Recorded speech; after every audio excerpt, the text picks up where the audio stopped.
I think that I have represented the people of the 6th District, south side of Fort Wayne, to the best of my ability every day. This is my 5th term. One of the many things we were able to do was to get investment in the housing arena, and we have probably over 200 new built homes in the southeast quadrant or in the 6th District that I was involved in. And then also youth didn't have many options in terms of after school programming. So I was able to get $2 million from what was known as the Legacy Fund in order to convert what used to be an ice hockey rink into a community resource center known as McMillan Park Community Center, where the kids can come in for after school programming, tutoring and things of the like, summer programs. So that's been what my involvement has been over the last 19 years. Choosing a university to go to. I was a star athlete. I could have went to Ball State on a track scholarship or IU.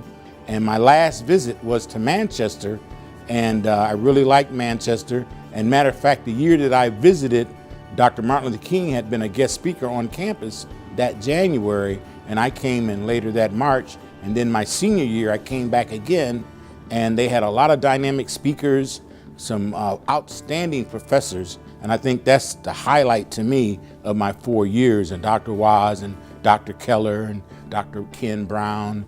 The year that I came, like 20 plus African-American students all came that one year. And it was shock for the campus because they had only had maybe 15 students the year before. And then here this gang, showed up. And it was very, very challenging from day one until when I graduated in 1973. The Afro House came into existence, yes.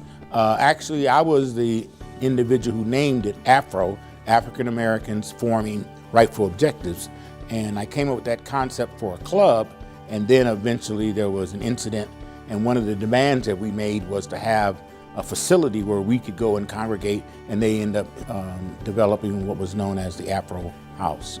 I wanted to go to a college or a university that was academic oriented, and Manchester was it. And then I was the kind of guy, I don't know if you could tell, I'm kind of a talker. I would engage all my professors. I always believed that if I didn't understand something, I had to ask the question. Now, what do you mean by that? And I would engage them, and they loved it. They would invite us to their houses.